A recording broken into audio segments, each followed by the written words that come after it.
AR പാഠശാലയിലേക്ക് സ്വാഗതം. ഇന്ന് നമ്മൾ 7ാം ക്ലാസ്സിലെ ആദ്യത്തെ യൂണിറ്റ് ആയിട്ടുള്ള മെഡീവിയൽ ഇന്ത്യ അല്ലെങ്കിൽ മധ്യകാല ഇന്ത്യയിലെ മുഗൾ ഭരണാധികാരികൾ ആരെല്ലാമാണെന്നാണ് പരിചയപ്പെടുന്നത്. 1526 ബാബർ മുഗൾ സാമ്രാജ്യത്തിൻ്റെ സ്ഥാപനം നടത്തിയത്. Babur established the Mughal rule in 1526.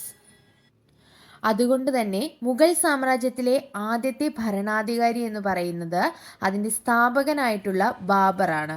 അദ്ദേഹത്തിൻ്റെ കാലഘട്ടം വരുന്നത് 1526 മുതൽ 1530 വരെയാണ്. 1526 മുതൽ 1530 വരെ. രണ്ടാമത് വരുന്നത് ഹുമയൂൺ ആണ്. അദ്ദേഹം 1530 മുതൽ 1540 10 വർഷത്തോളം അടുപ്പിച്ച് ഭരിക്കുന്നു. അതിനുശേഷം 1555 മുതൽ 1556 വരെ അദ്ദേഹം ഹുമയൂൺ ഭരണം ഏറ്റെടുത്തു. പിന്നീട് വരുന്ന ഭരണാധികാരി അക്ബറാണ്. അദ്ദേഹം 1556 മുതൽ 1605 വരെയാണ് അദ്ദേഹം ഭരിച്ചിരുന്നത്. ശേഷം ജഹാംഗീറാണ്. അദ്ദേഹം 1605 മുതൽ 1627 വരെയാണ് ഭരണം നടത്തിയിരുന്നത്. അതിനുശേഷം ഷാജഹാനാണ്.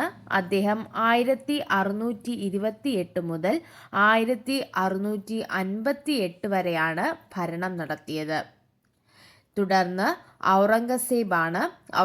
ഔറംഗസേബ് വരുന്നത് 1658 മുതൽ 1707 വരെ കാലഘട്ടത്തിലാണ്. ഇവിടെ ഈ ഭരണാധികാരികളെ കൃത്യമായ ഓർഡറിൽ ഓർക്കാനായിട്ട് നമുക്ക് ഭാത്സ എന്ന് പറയുന്ന ഒരു കോഡ് ഉപയോഗിക്കാനായിട്ട് പറ്റും.